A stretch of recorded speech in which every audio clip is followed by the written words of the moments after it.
I think I got that. You basically saying you have been on holiday regularly as a kid every year to France, and you now claim to be able to speak French.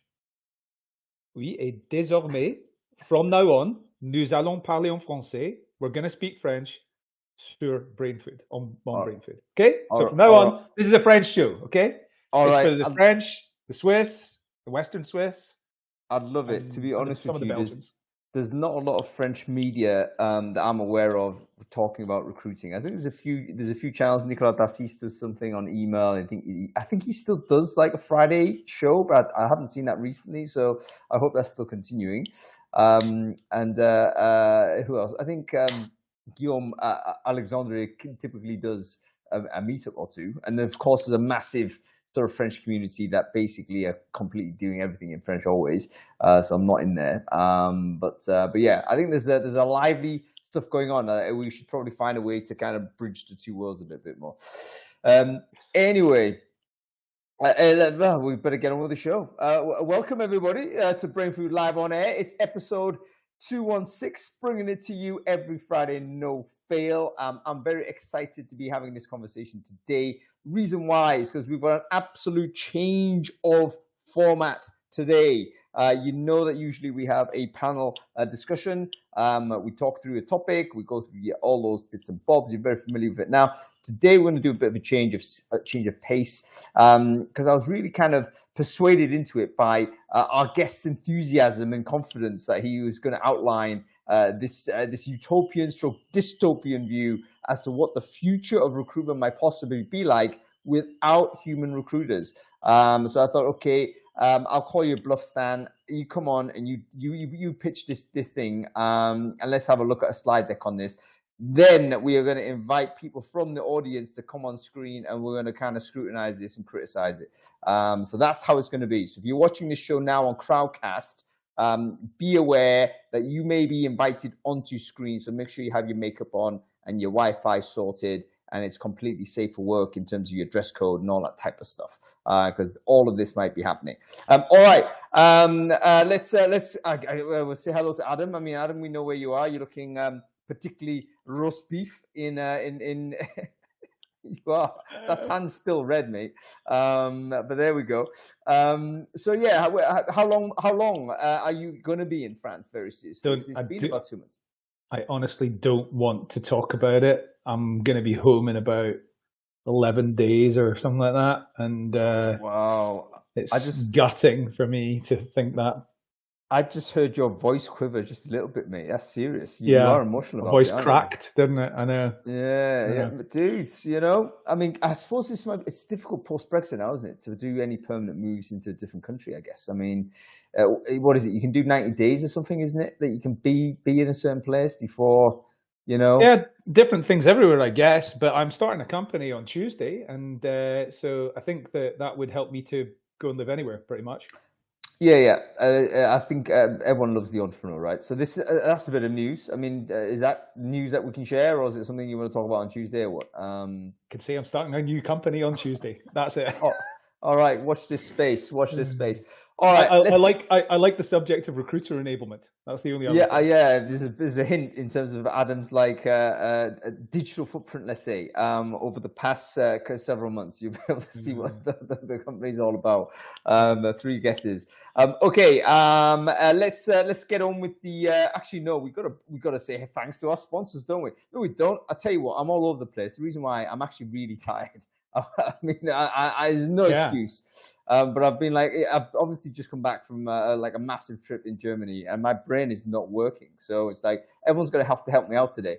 But yeah, listen, let me just try and do some sound checks. I think everyone can hear us on Crowdcast. Okay, the commenting fine there, but let me know whether the audio and video is fine for us. I actually hear Adam overly loud, so it's kind of strange that's the case, but I think it's just me. We are live streaming this in multiple places. You should be seeing this on my LinkedIn. You should be seeing it on Adam's LinkedIn. You'll be seeing it on people like Juliana Park's LinkedIn, Rob Walker's LinkedIn, Joe McCarthy's LinkedIn. So everyone is helping out broadcasting this to the universe. So if you can hear us all there, do let us know and comment whether you can hear and see us okay. Okay, a few people can say that they're hearing us fine, which is good. Okay, we have to thank our sponsors as always. Every week, folks, Recruiting Brainfood has been solidly sponsored now, I think, for 3 years solid. Every single week, a company stepping up and saying, you know what, we want to make sure that Brainfood Live continues its essential conversations in the recruitment universe. And today we've got a wonderful repeat sponsor that's been one of the biggest ones this year. So I'm very pleased to say thank you to Candidate, who are a fantastic UK-based, international though RPO that have been doing great things in the scale-up marketplace. But rather than me kind of say too much about it, why don't I invite on the wonderful Gabby, and she's going to tell us all about it. Again, on Crowdcast, I can't find who she is. But I think Gabby did commentate earlier, so let me just find her. There she is. We'll invite her to the main stage, and she can tell us all about it. And I think Gabby's in Amsterdam, which I guess is pretty similar to UK weather-wise right now, which is essentially February. You know, there's one feature of Northern Europe I think is pretty consistent. The summer has kind of instantly ended. Which is, you know, broadly disappointing. So I think your depression on your return back to Glasgow will probably not improve because you're going to come back to just grayness, mate. Anyway, there she is. Gabby, how are you doing? Yes. Hello. Can you hear me, first of all? A tech check. We can hear you very well. By the way, Gabby was panicking on WhatsApp, just texting me before, saying, "Hung, when are we going to do a tech check?" Da, da, da. Little does Gabby know. You said that. Little does Gabby know. This is Brainfood Live. We tech check on production only. Production only. It's what testing. Alex said. Alex said Dutchies, they don't like vagueness. They you know, they just stick to what is being said. So yeah, don't blame it on me. Blame it on my nationality, I guess. Listen, it's wonderful to have you on the show. I think it's your debut as well. But why don't you tell us a little bit about Candidate? Who is Candidate? Who should care about it? How do we get in touch if we do care about it? Go ahead. Thank you so much. Hello, everyone. Sunny afternoon. Hung, thank you for having me. So yeah, as Hung just said, my name is Gabby. I'm based in rainy, slightly sunny Amsterdam at the moment. And I very much enjoy running the specialist team at Candidate. Yeah, to answer your questions, really, Hung, let me cut straight to it. Who are we and why would you love working with us? It's fairly simple. We help businesses scale their teams with better talent and faster. More specifically about the specialist team. So now that the hiring market is still up and down, August is your, let's say, not so typical hiring month. However, at the same time, businesses are still making key hires. The candidate shortage in tech still persists. So that's why we have rebooted, let's say, our specialist team. They work on individual roles.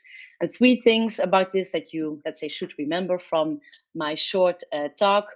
1, they have deep domain expertise. Secondly, we work on a flat fee basis per role. So thirdly, that should lead to increased quality of your hiring and actually lower costs for each and every single hire.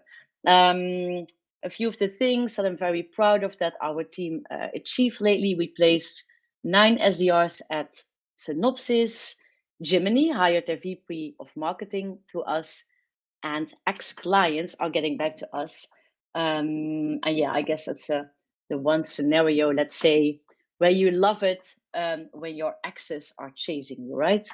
Happens all the time, Gabby, to me. It's like, yeah, I know, Hung, but I mean, you know? Not everyone likes it. No, yeah, really. So for everyone here, whether you are a recruiter, a hiring manager, founder, or people leader, if you're hiring now for a very tough position and where you need to get better candidates faster, please let's have a chat, and you and your team get to enjoy the summer. I'll drop my contact details now in the chat here. Thank you so much, Hung. No, you're very welcome, Gabby, and thanks so much for delivering the sponsor message there for us. Candidate.com, K is spelled with a K. If you're a company that's basically looking for recruitment support, maybe you are don't have full capacity in your TA team right now. reach out to candidates, being really innovative and creative with their pricing, their business modeling, and whatnot, to really reflect what the demands are in the current market conditions. And they've done some great things for companies that really need to hire at pace and at budget.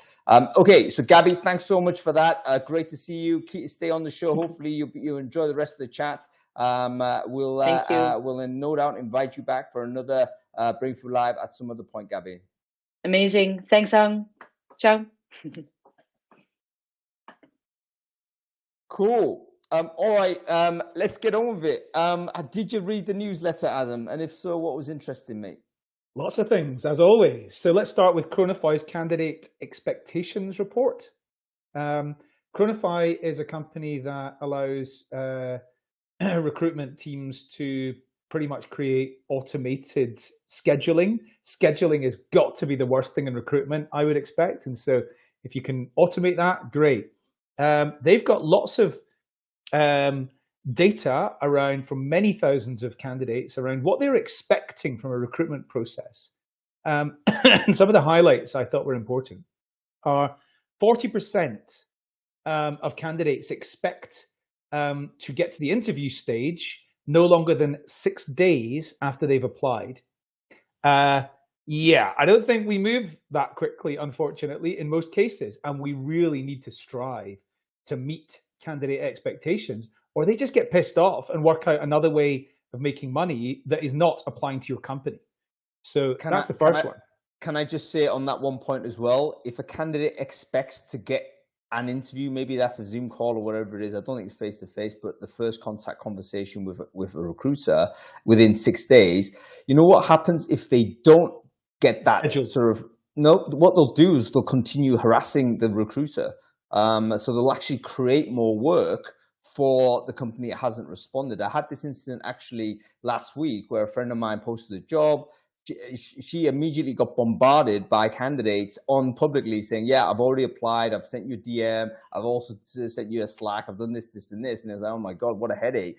Because basically a candidate, if you don't hit their expectations in terms of getting back to them, they actually might increase their activity, which is totally rational, totally understandable, but their activity then increases your work. So it's one of those where you've got to kind of nail it early, otherwise it just expands as a resource load for you and your team. Anyway. So, okay, a couple of other things in that. Responsiveness is the most important thing that candidates are looking for, and this expectation has actually been increasing over the last couple of years. And 41% have said that a lack of communication is the most frustrating part of recruitment. So come on, everybody, let's automate this. I think it's one of the things that really has to, be something we're not relying on humans to do.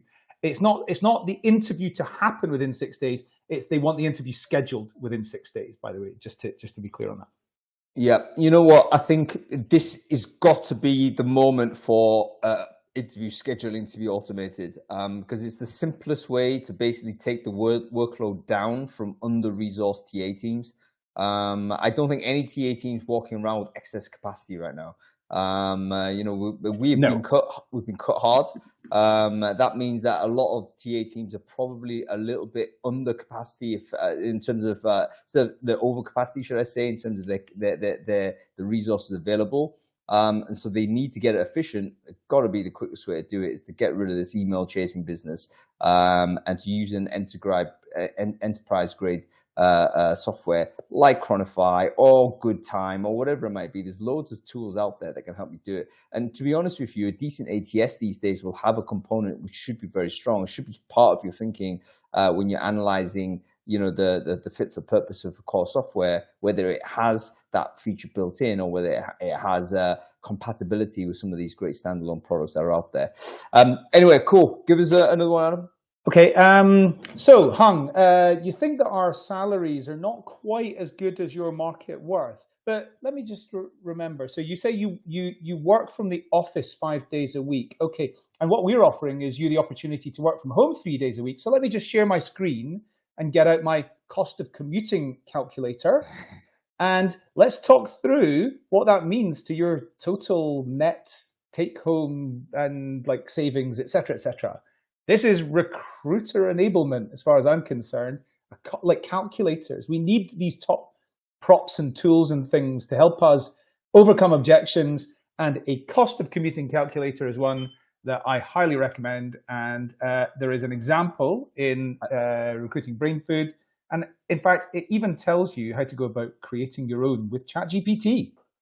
Have you shared your screen? Because I think it No, would no, I haven't shared my screen. It was just I was just doing some role play there. Your role playing, the role playing was so convincing. I actually thought it was normal dialogue, Adam. So yeah, that's so accurate. No, but listen, it's a really interesting tool. Basically, it's a weapon for employees to essentially make the case for remote. If you are a remote worker, you enjoy remote, and you're getting called back to the office, well, here's the calculator that you can use to say, you know what, if I was to commute, this is how much it's going to cost. And it's no good for you, it's no good for me. So worth having in your locker if you are finding yourself in a position where you're having that conversation. I'll share that link into the chat stream. It's called The Value of Not Commuting. And it's something we've never calculated before. But basically, yeah, Oscar, I'm totally confused. I'm totally knackered, man. I think I'm kind of sleep deprived. But anyway, there we go. Check it out. It's a great link. It's a nice tool. It's just I think it's just an embedded Excel, so it's worth you having a look at. Okay, give us. Sorry, you were going to say? No, I've got more. Go on. So Nielsen Norman Group, who are researchers in user experience, basically. They've done some research which shows how much employee productivity can increase with the use of generative AI. So the average is 66%. Now, get this, because this is not what I was expecting at all. They did 3 case studies. One for customer support, which I thought was going to be basically taken out the game completely by generative AI. The second was for like white collar professionals in things like marketing and HR and sales who are writing like documents, regular use documents, basically. And the third was software engineers, software developers, programmers, I should say, because engineering is not something necessarily, nuances in there. Right. Anyway, customer support, productivity increase, about 18%, something like that. The people who are writing like business documents, about 60%. And then programmers was like 120%, 130%, something like that. So I was slightly surprised to read this, but it's hopefully you all find it interesting as well. Yeah, it's actually a really interesting collection of the very early case studies that have been performed by researchers on kind of, they've A/B'd it in terms of, look, here's a bunch of people that are using AI, here's a lot of people that aren't using AI, and they've just measured the output over time, performance over time. And some of these studies, I think, are going to be canonical in the sense that we're going to keep referring back to them as to how, this is how we can demonstrate the case. So the call center one, I think, was very clear. It basically, the main learning from that is that junior or inexperienced workers were able to up level much more quickly to a experienced standard with the use of AI. So instead of taking 6 months to productivity, they took it to about 6 weeks. So AI, very, very useful in the context of customer service and customer support, should we say, for junior people particularly. And anybody producing business documentation. I would imagine most of the people watching or listening to this show now probably are using generative AI for that purpose. So creating a blog post, creating internal documentation, recruiters, HR people, we do create a lot of textual documentation. We're probably using the text composition outputs as the main thing for from generative AI. And software engineering, I'm not surprised by this. And the reason why is because just the nature of software engineering, they're probably measuring productivity in terms of how much code is deployed. And I would imagine that is based on the fact that the code generation can do it without error. So, a human being typing stuff out is typically going to basically do keyword issues. They're going to, you're going to keystroke problems and all the rest of it. You're going to create code with unintentional errors in there that the AI never will, and it will also produce code at a much bigger, a higher volume as well. So it doesn't surprise me that is one of the gains. Plus, it has to be said, engineers have been one of the most fluent and early users of generative AI. So they're probably 6 to 12 months ahead of everyone in terms of how to use it. So they may, in fact, be more skilled users of AI as well. Cool. Listen, I'm conscious that everyone's getting restless here and everyone's like clamoring for Stan to come on screen. But just really quickly, one more is the New York Times demographic thing. I mean, like history tells us that the countries with the largest working age populations are the most productive and have the biggest, best GDPs. I mean, go and take a look at this for like signs of doom for a lot of us who are on here. So I mean, as I think we've talked about on here quite a few times, Japan's got some serious big problems with the working age population that they've got. Who's next? Britain, Eastern Europe, but lots of Europe. Europe's got big problems coming as we're all going to be retiring, and there's not enough people coming behind us. So we're not conscious of this at all, and I'm pleased that demography is becoming a bigger part of how we're thinking about recruitment, because fundamentally it is this is the talent pipeline. We talk about the talent pipeline. There's no a better way to think about population other than where are the next generation of people coming from. Now, European societies have previously got away with it through, immigration and bringing people in from the outside. That's all been well and good, but it's coming at political and social cost. And it's coming to the point where, we're going to end up electing governments that are simply hostile to it. UK being a good example of that. So we need. I imagine the Netherlands is one as well. They've got 17 million people in half the size of Scotland today. And as Stan's just pointed out in response to this comment, there will be bots. So bots the might help. And the UK have got hope. The thing is, the bots might help, but at the same time, they'll help in terms of the production aspect, but they won't help in the consumption aspect, because a person coming into the country is not just a worker, he or she is also a consumer. So one of the things that I think the AI evangelists, and I'm an AI evangelist generally, but the AI optimists, shall we say, I think mistake. They simply think about AI in terms of its productivity gains. They don't think about what happens when you lose a consumer. Because guess what? A lot of our economies are based on people spending stuff. As far as I know, and AI is not going to go out and spend stuff. So anyway, there we go. Right, let's bring on Stan. I think we've had enough chit chat. Stan, you better not disappoint, mate. Taking a massive risk, roll of the dice. Stan's going to be there. He's in a jacuzzi. He's nowhere near a computer. This will be the image. I totally expect something completely like this. I've never seen as much. Craze for somebody coming on stage since Taylor Swift. Yes, he's like super pop. Then again, Stan is a high impact guy, so we fully expect him to be giving at least a bit of drama, if indeed he can come on. There he is. Hey, what's up? Good Lord, good to see you, Stan. Nice to see you looking well. Love the mustache, by the way. Is that a long-term thing? What's the dealio with this? I like to switch things up. I'm in the south of Spain right now, so I thought I'd let it grow. Straight out of Narcos. We'll come back. Same as Adam's beard. Adam, I remember you clean shaven as well, and I guess I gotta try to catch up with you guys. That's it. Okay, votes in the comments, folks. What do you think of Stan's facial hair? Do you want him to keep it? Should he be clean shaven? What do we think about it? I personally like it. I think it's pretty good, but you tell me, folks. Okay, Stan, why don't you quickly introduce yourself? Who are you? What it is you do? I work at Smart Cruise. It's a hiring platform. We're trying to be the most usable, flexible, and connected one. And I'm blessed to run partnerships. So I get to see loads of amazing tech, loads of amazing services partners, and really build this holistic view of what we're doing to drive that one thing we're all after, whether you're on the vendor side or in-house side or agency side, and that's deliver hiring success. Create successful hires and happy employees. Fantastic stuff. And Stan is always a good person to follow online. He's very, very good on LinkedIn, always prepared to make intelligent and a controversial commentary on things online. So really good person to follow.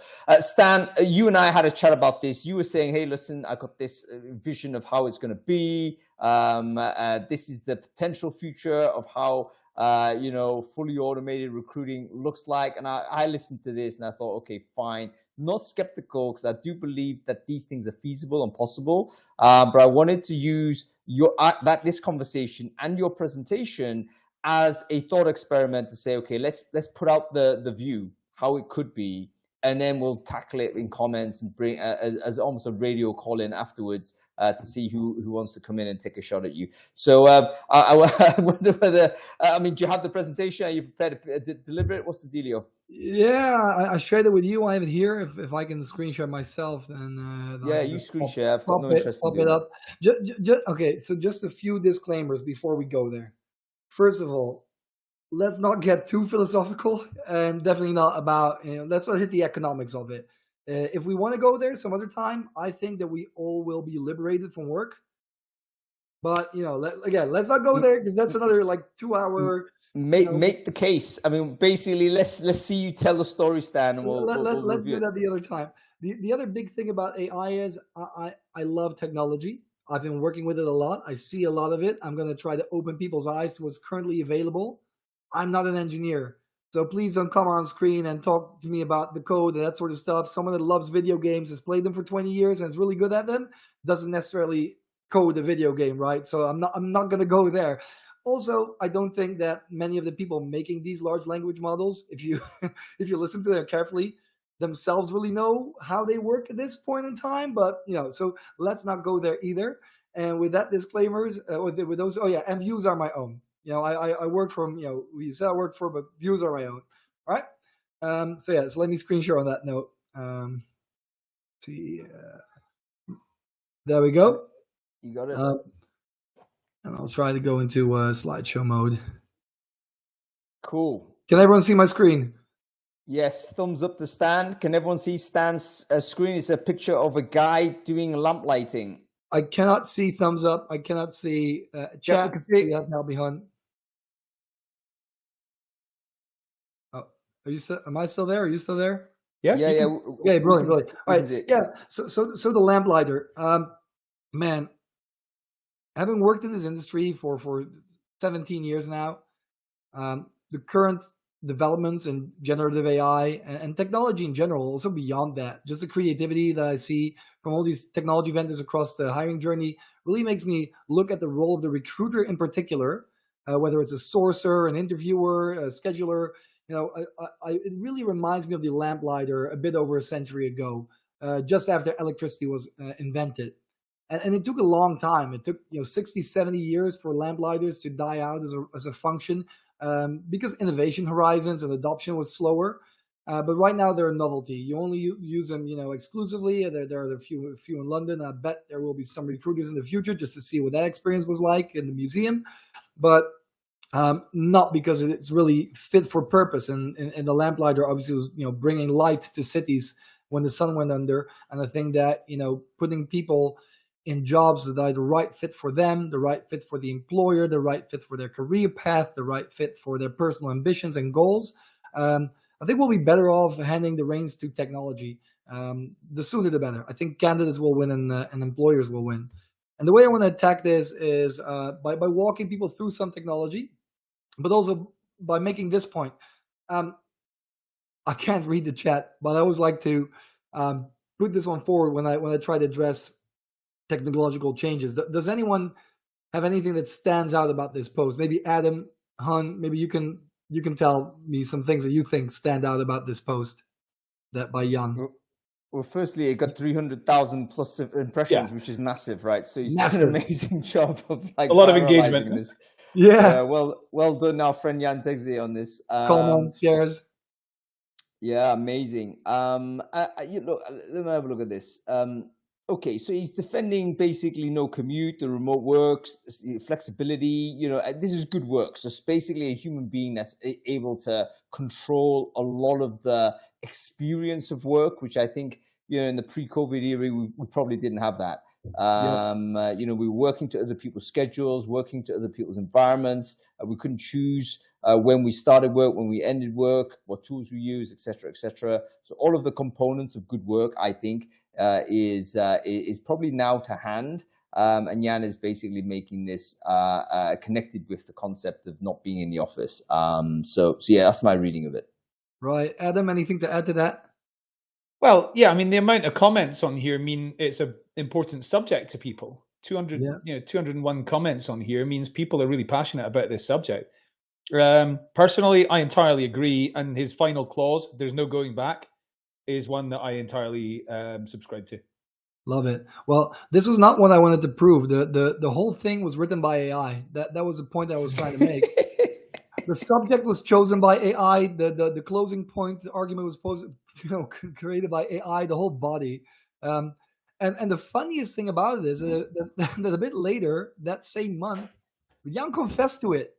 If you look at the right post, he explained how he did it, and people clearly didn't care as much. They clearly didn't care as much. Still quite a few comments, but far less engagement. And I think that's also very true for how we're hiring. People don't really care who's doing the middle work, who's bringing making that connection between the job seeker and the employer. They just care that it's something that they that's a fit. And as you can clearly see by the post on the left, this was a great post indeed. It was topical and it hit a lot of people. So let's take this to recruitment. And again, it's going to be a journey through the hiring journey, looking at technology. I only have one logo to share here. Also, something about these logos, I added them top of my head. In many cases, not the only one. In this case, it is. There's no other company in our industry that cares so much about forecasting than Danny Hudson's and Craig Payne's Foresight. But all the other logos, these are just good companies I believe are doing a great job in their specific category, but there can be other ones, there can be better ones. If I missed anyone, just let them know in the chat or let me know. I'd love to look at them. But anyway, for those who don't know Foresight allows you to plan your demand, who you need and where and when, up to 36 months ahead. And I love this because, like you see on the left side, I'm quoting Danny, that most pain points in TA teams stem from a lack of demand planning. But then after you know who you need, when, and where, you should also figure out, okay, where are those people? Whether you're hiring locally or into an office or especially remotely, you need to know where is the talent I'm looking for and what moves them? What do they want to get paid? That's where PayScale and OpenComp can already help you. These are existing technologies. Well, now you know who you need, when and where they are, what languages they speak, what moves them. Now you got to write some proper, job descriptions for them. Half of these companies, half of the logos you see here did not exist 2 years ago. All the top ones, really, the top 5, they are brand new, and they all do an incredible job writing job descriptions. The ones below can actually also de-bias them or make them more well structured, more inclusive. Also, very relevant stuff. But what if you want to write more? What if you want to create, a blog or an article for your website, or you want to create a infographic or content you can post across social media? Adam, have you ever heard of listening bots? Listening bots, yeah. For example, when you look for content that your readers will like for Brainfood, are you using listening bots? No, but I know what you're talking about. It's basically, it's like mention, isn't it? It's like you kind of, it's stuff that spiders across the.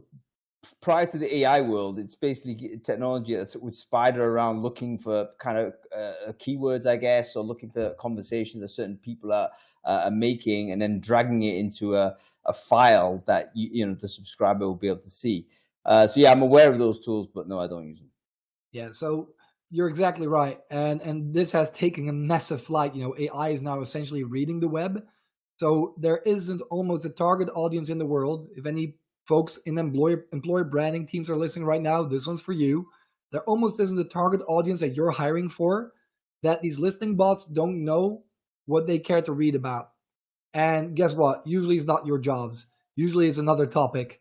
But if you have your hiring managers or people in their teams that work in those specific areas, get topics suggested to them, which these companies can do, and then write articles or create content that they can share across social media, which these companies can generate for them, and you can determine how much of it. Some will do everything, other people will want parts of it and then change it up a little bit.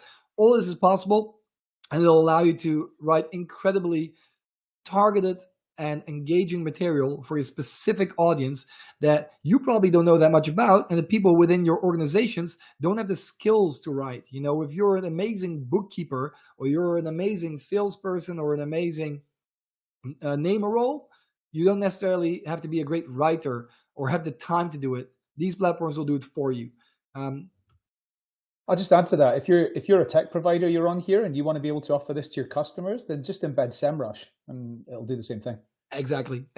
Yeah. And there are more, right? I particularly like these two. They're top of mind for me. But yeah, they're also another thing. Like, most of these tools will have an OpenAI API call. Later, Inflection will come there. Bard is doing incredible things. I bet many of the people on this call are using ChatGPT. Lambda. Yeah, exactly. Meta's just made it available. Yep. Yeah. They're in this presentation further down the hiring journey. Right. Yeah. But anyway, let's continue, because I don't want to take up too much of this time for the presentation. I want to chat about these topics. Now you got the source. Now you have really good content. You have your target audience. You know who, when, where, what they want to get paid, what triggers them. Forget about building your own outreach sequences for LinkedIn and email.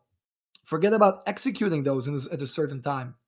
Forget about matching the people or finding the people to source to, matching them based on their resume or their LinkedIn profiles with the jobs you have open.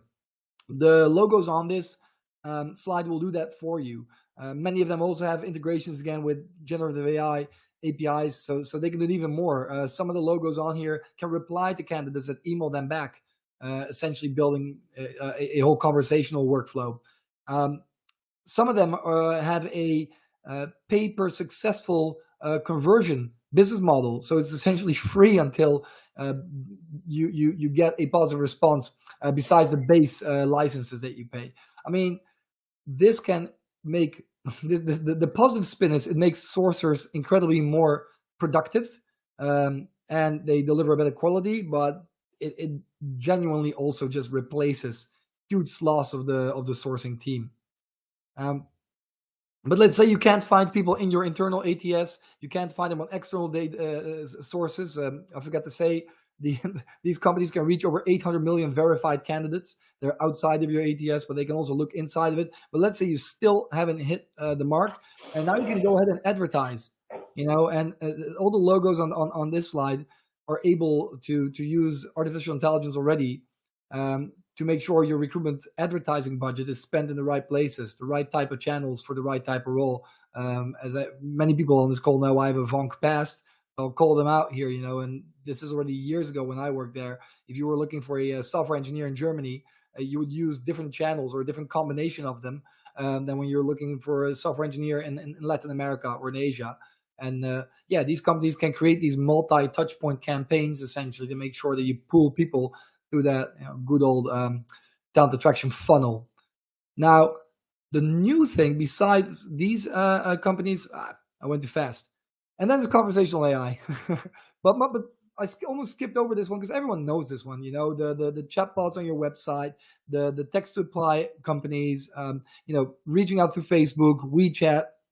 If you aren't using this yet, there's really no excuse. Candidates want to be able to at least have a conversation with you instantly, and I think texting and messaging and WhatsApping and chatting is the bare minimum you can do these days. I will call out Sapia on the top right corner. These guys have developed their own proprietary AI that asks candidates 5 questions. I've tried it. It's pretty amazing. I think they have links where you can try it for free for yourself if you don't believe me. And it will not only match you with the job you're applying for. It will also always give you instant feedback. So earlier on the call, we were talking about response time to get scheduled for an interview.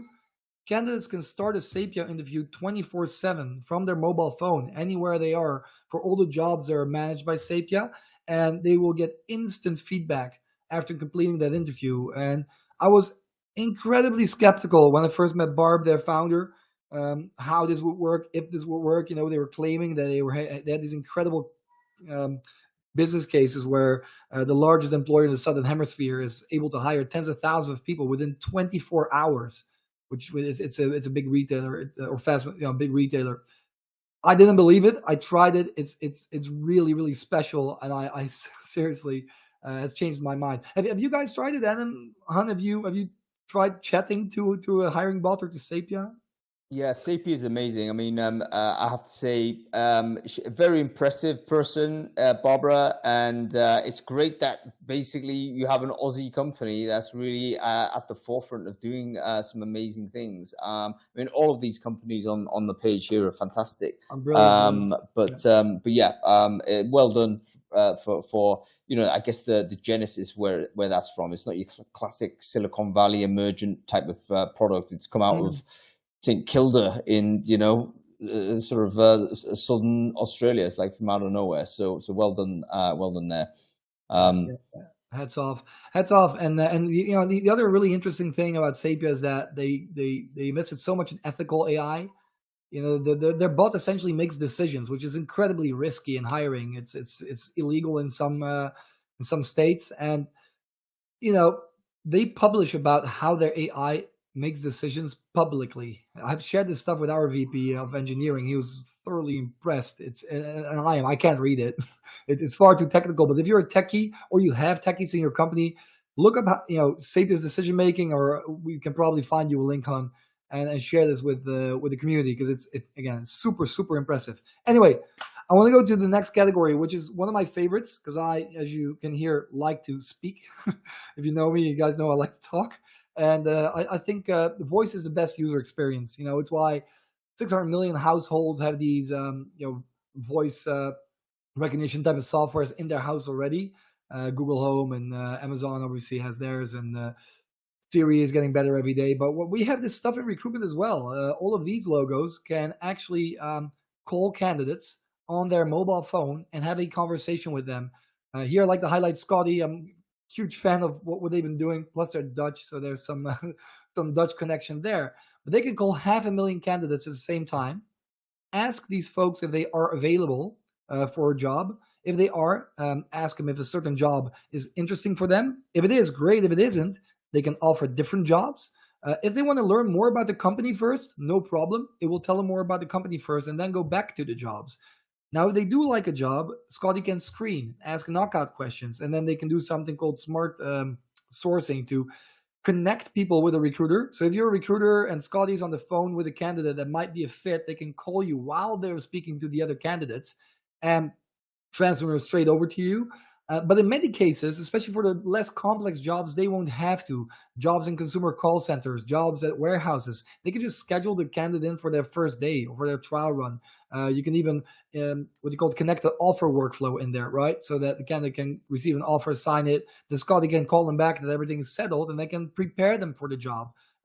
What do they need to bring? On the first day, they can have a quick call before. During the day, they can ask how it's going. After the day, the bot can ask for candidate feedback. Pretty much everything a human is doing. So see where I'm going with this? Back to that lamplighter analogy. Quick interruption, Stan. Sure. Just to go back on Adam's point on your kind of expectations, technology like this will completely nail that sort of use case. Yeah. Because candidates were upset that they were not getting any information after application. Excuse me. Well, guess what?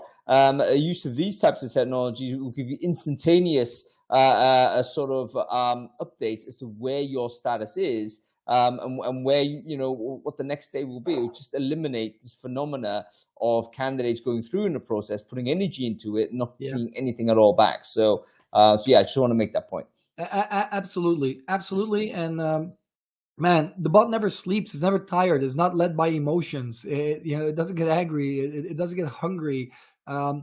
it never forgets. It doesn't make the same errors humans do, and it can be called back 24/7 across any device in any place at time. It doesn't get mad at you. So it's a far, far, far better candidate experience, and it proves that. Like, one of the things that you often hear about this automation taking over is, oh, candidates want to speak to humans. Well, the data says otherwise. As I'm such a big fan of data, Scotty did a huge test with with a large Dutch RPO, where their NPS scores were consistently 10, 15 points higher than human recruiters. Their completion rate of the conversation was consistently above 93%, where the human recruiters usually had to cut off a conversation around 70% of the conversation. The candidate lost interest. So it's more efficient, and it has a better offers a better experience. I'm at my girlfriend's cousin's place in Malaga. We're having a city trip here. He's not from the recruitment space, and we were talking about this. He said, "Oh, but wait, that's actually kind of paradoxical, because if they can do all of this and they are hiring for customer service jobs, then can't they do the whole customer service job?" And yes, absolutely they can. Like Curious Thing and Scotty and Qualify as well, all of them besides recruitment also automate customer service. So that brings me back to that all being liberated from work stuff. And but again, let's not go there. But according to Nielsen Norman, the productivity uplift in customer support is not as high as it is in other areas. Yeah, interesting. Yeah, Can you, Stan, just quick side note, can you introduce me to whoever's behind Curious Thing? Because just based on the logo, I think we'd be friends, and I want to know that person. Yeah, for sure. Guess who I introduced him to as well? You were just talking about Chronify. Yeah. So these guys are speaking, which is obviously match making heaven scheduling wise. But anyway, rise of voice technology. Voice technology can be a whole brain food, but let me move forward. Assessment platforms.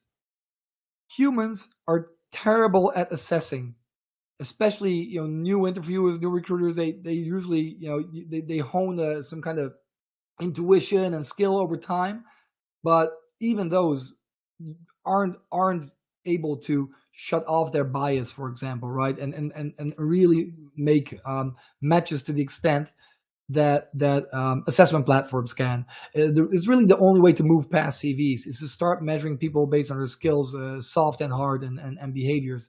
And what I love about these, especially assessment platforms like Maki, SHL, Vervo, Testgorilla, they iMocha, they really allow people to build their own assessments. They have these assessments libraries. Many are now adding AI to it to recommend certain assessment combinations for certain roles, because they learn obviously about every assessment that's being made and how candidates progress in the ATS. They get the data, but also cognitively, these assessment platforms are able to understand if someone fits in a certain team very often better than a human can at this point. There's also countless case studies proving that. Caveat: usually these case studies come from these vendors, aren't external, so there's something to be said about that. But especially, I'm a huge fan about these situal judgment tests, where you try the job before you actually do it. So both the candidate and the employer can determine fit. For coding, that's where that's most relevant. In many large scale tech companies, besides bringing the engineers in, so top of the funnel sourcing, hardcore sourcing, and advertising, most of the skills assessments are actually done by coding platforms and then a hiring manager or experts on that team, because not many recruiters have been trained or are able, to assess if someone's a good AI engineer for Google DeepMind or something like that.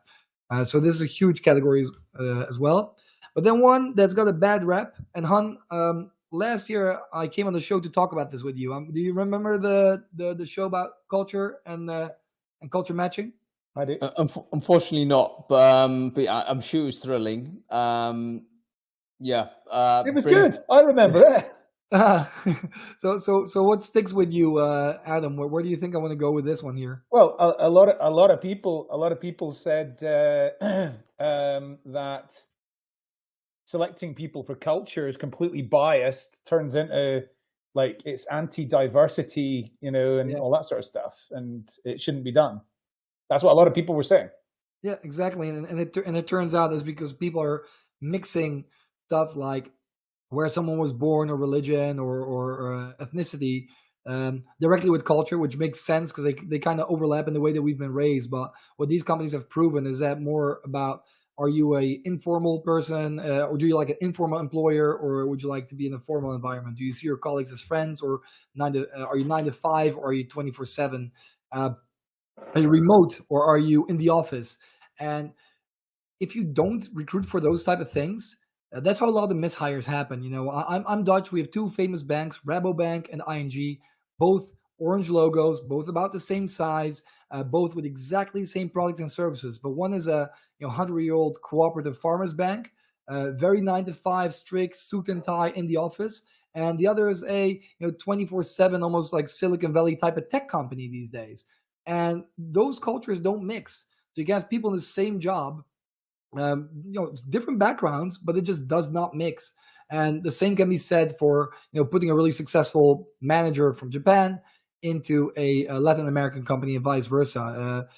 The Culture Map is a beautiful book to read about that, and to write off hiring for cultural fit, for emotional fit, as bias is really, I think, hurting hiring success. And I'm convinced that technology will prove that if you do that, you get better matches and better, longer lasting teams and happier, more productive, more successful employees. But let me not dwell on this one too long.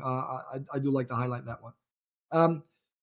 Whole new category, interview intelligence. If anyone here is hiring for sales, you know what Chorus AI is, or Gong.io, these systems that transcribe, record sales conversations. Well, we've all been talking about how recruiting is marketing and sales. So the interview or sourcing in many ways is similar to a sales conversation. And these companies have emulated what those platforms do really well and bring it to recruitment, which allows interviewers, hiring teams, to provide much more structured interviews, create better what you call practices, can remember what was being said in the interview the best way. MetaView, I love the demo that you showed on your channel, Han, where a recruiter, after a interview through MetaView is transcribed and summarized, asked the bot whether the person was fit for a startup, because the CV mainly said large corporates, and then MetaView was able to distill yes for these and these reasons. I don't remember them. For example, they were volunteering for smaller companies or something. That's impressive. The only thing that I will say about these tools is that they are really built for the status quo. They are built for thinking that there will still be a human recruiter or a human interviewer.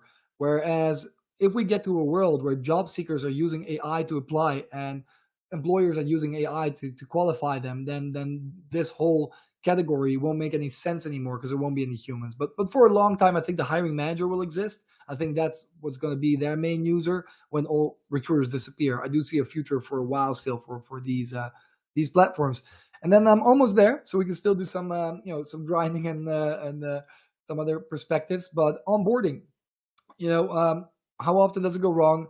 We have incredible companies in the market that help people prepare, and then over a period of time, not just the first few days, but for example, Onboarder covers the whole employee life cycle, from starting on your first day to the first month, 3 months, first year, internal mobility, but then even outplacement. But the one that really impressed me at the HR Technologies Conference a while back is a company called 50 Skills on the right, because they have a journey builder that has just an incredible UX from my perspective, but they've also put AI behind that. So AI will recommend to people that, for example, don't have much experience with building onboarding journeys, the most successful onboarding journeys that they have seen from their other hundreds of thousands of users and of experiences, which I think is a great way to work. And the other thing I loved about what they did is that they've created a library where if you create a great onboarding journey and you want to share that with your other peers in the recruitment industry, you can just share it and people can use it, which I think is a great way of working together.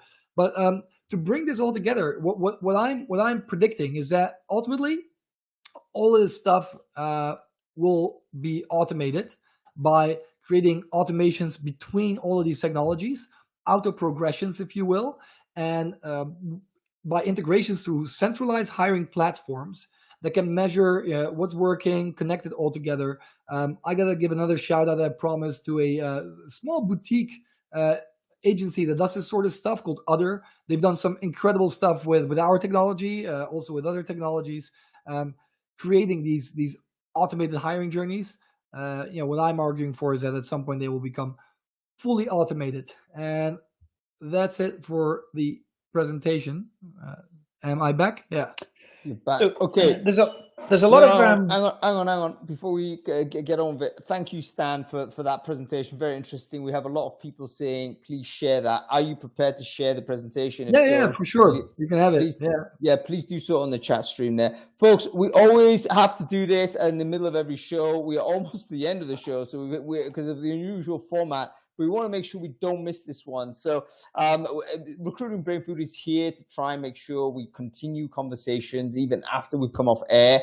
So take a moment, grab your LinkedIn URL, share it in the chat stream that you see in chat Crowdcast here, and then connect with everyone else that has done the same. If you're watching this on any of the LinkedIns, Facebooks, Twitters, or wherever you're seeing the live stream, do the same. Grab your LinkedIn URL, share it into the comment thread there, and then connect with everyone else you see.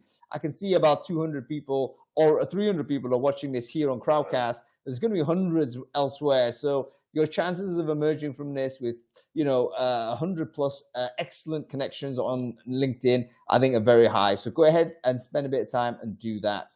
Okay, Adam, I interrupted you. Go ahead. That's all right. So I just wanted to respond to a lot of the comments on the chat here while Stan was talking, and then get Stan's opinion on this. So there's a lot of people in here saying, "Oh, I might as well just retire," or things like that. And my opinion is that talent acquisition teams are not necessarily going to be smaller as a result of all of this, but the jobs that they're doing are going to be quite different. And I think there's going to be a lot of robot managers. There's going to be a lot more people focused on things like branding and experience design and things like that. And there's going to be far less people like actually doing recruitment. No, man. Stop it, Adam. Even the jobs that you're giving as examples right now will be managed by bots. Earlier at Breakfast Live, Steve asked me, but don't you need a puppet master? Don't I believe in a puppet master that manages all those different solutions and AIs? Yes, I do. But that puppet master, guess what? Will also be an AI. Obviously, because if there's a human doing this job, even if they'll do it for a week, the AI will know enough about it to self-teach it to do better, faster, higher quality, better kind of experience, better matches.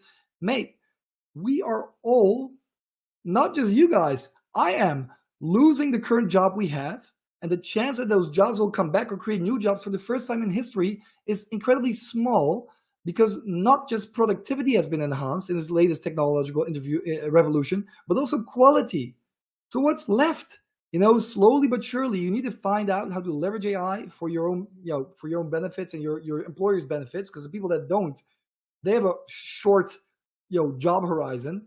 But after that, very likely the social constructs, the way we treat economy and consumption and wealth distribution will have to change, because they're unsustainable in relation with the current developments.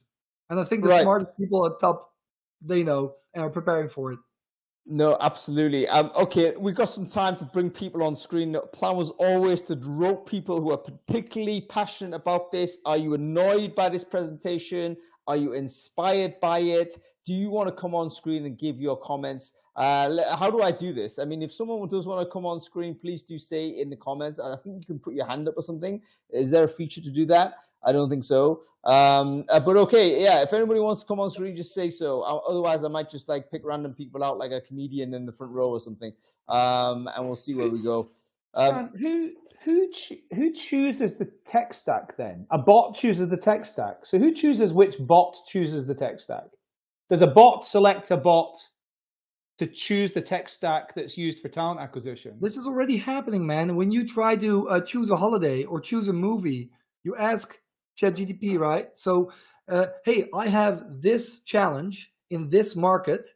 What do I use? I think the future of platforms like the one I'm working for is being able to answer those questions instantly. Really empower hiring teams to break free from those legacy processes, legacy systems, and leverage the power of technology and AI to instantly create far more compelling candidate journeys, far better matches, The ingredients are here. The problem is we're still thinking in the status quo. We're still thinking, how do we make the recruiter more productive? No, we need to be thinking about the end goal. How do we make better job matches? How do we make people happier, employers happier, retention longer? This is the sort of stuff. Not how to make recruiters more productive. Show me a person outside of our industry that will raise their hand if you ask them if they want to talk to a recruiter. Show me one.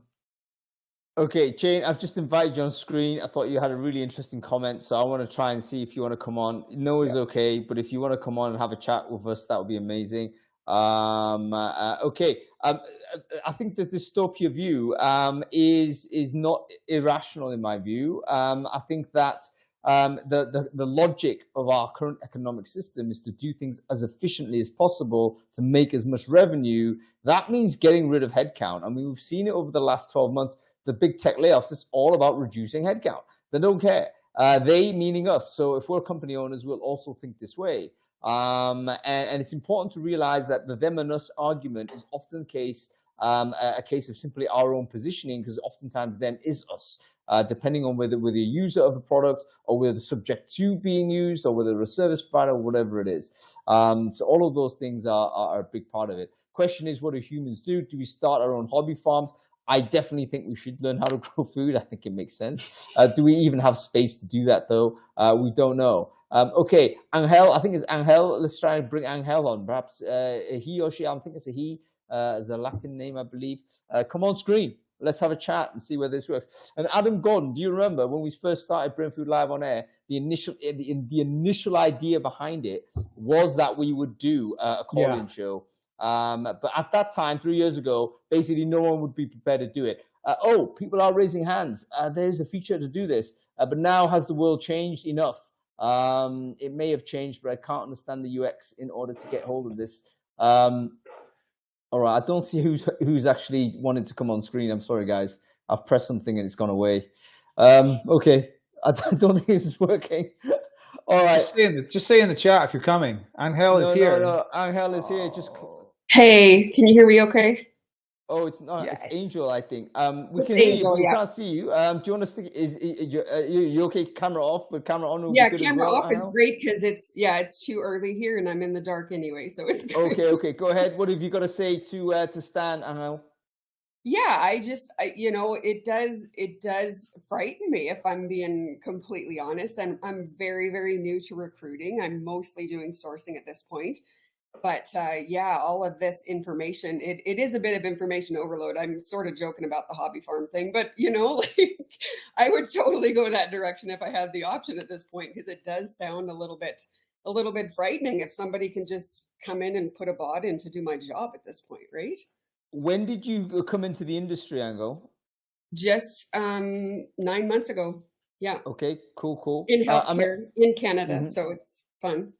Yeah, I mean, I think the reality is all of us are feeling the same. It's not about how long you've been in the business. There's people that are veterans, and I mean, some of the more harsher comments in the comment stream are actually industry veterans that have been doing the job for 20, 30 years.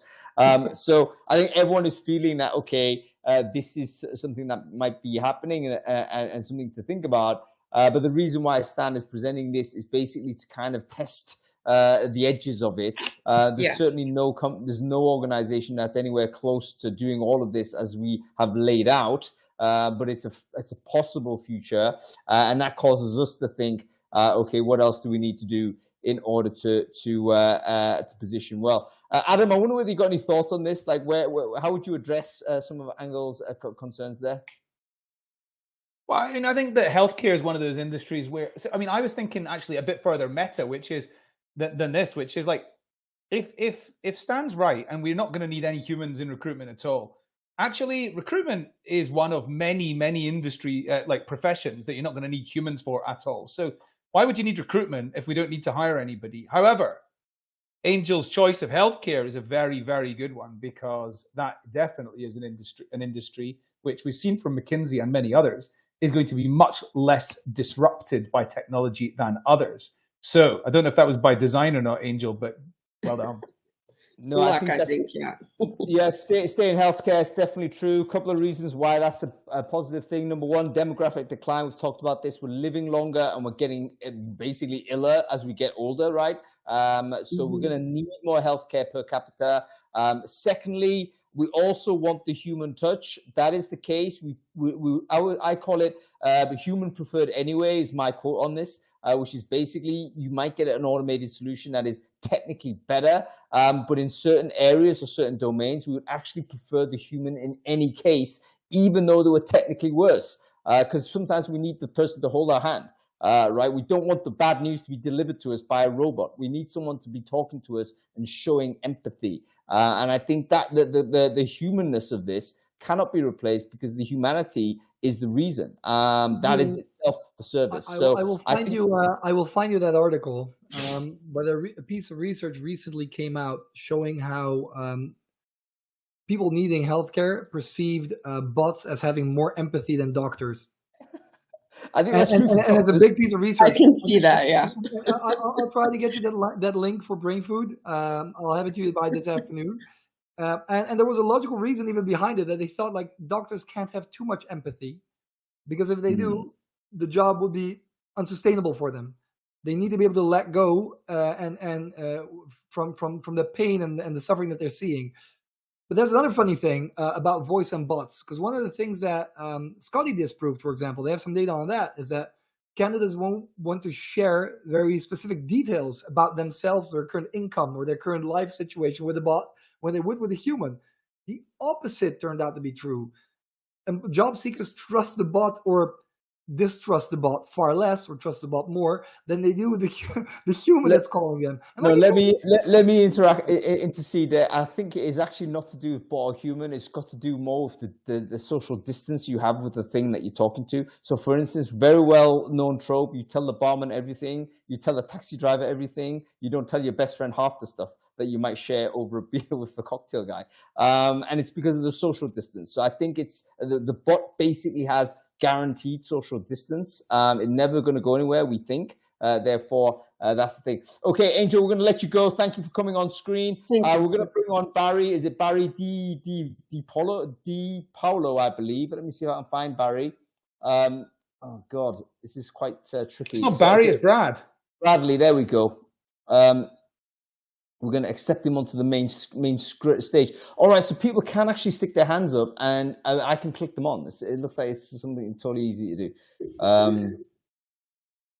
Oh, there's Bradley. Bradley, how are you doing?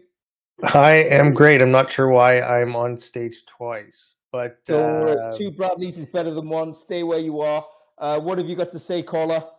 Well, you know, this is our first time meeting, Hung, but I'm a big fan of Adam and Stans and know them both well. So I'm going to kind of sit right in the middle between the two of them, because Adam and I are both big fans of automation, both founders of automation companies. So I do believe that, you know, I think Adam is right. The recruitment function is going to change completely.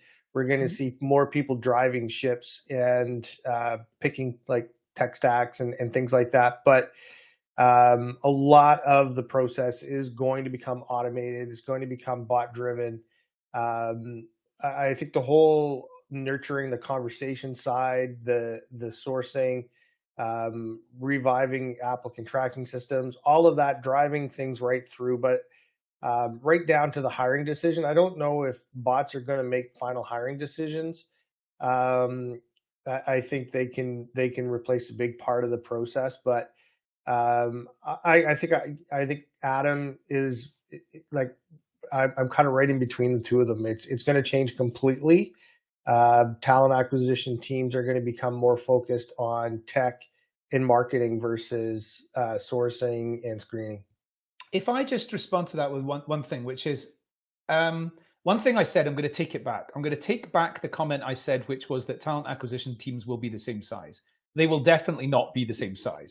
However, I agree. Between now and a big reduction in the size of the team, they're going to expand in particular areas, because right now the battleground in most companies is in the recruiter area, and it's going to become more and more about the experience design and the speed and all those sorts of things. And every company, most companies are going to have to get better at that. And they're going to have to refocus people out of filling jobs into that area to get better and better at that, I think, in advance of the bots taking over. So I'm not totally disagreeing with Stan, and I am pretty close to him on this, but I don't quite get the concept of the bot chooses which ATS and things like that. I don't quite get that. Yeah, I'm with you on that one, Adam. I think we're still going to need people to drive the tech stack, and I don't know necessarily about ensuring it's working properly, because AI is going to do a much better job at that than we can. But the team is going to change drastically. Recruitment teams are going to drop in size. AI is here to stay, and it's going to replace a big part of the process.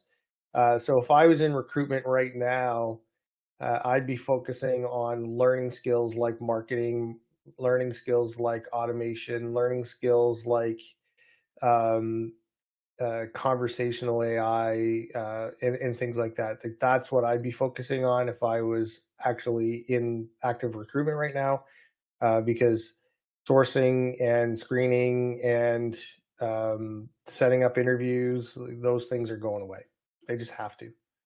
Yeah, very, very good, Bradley.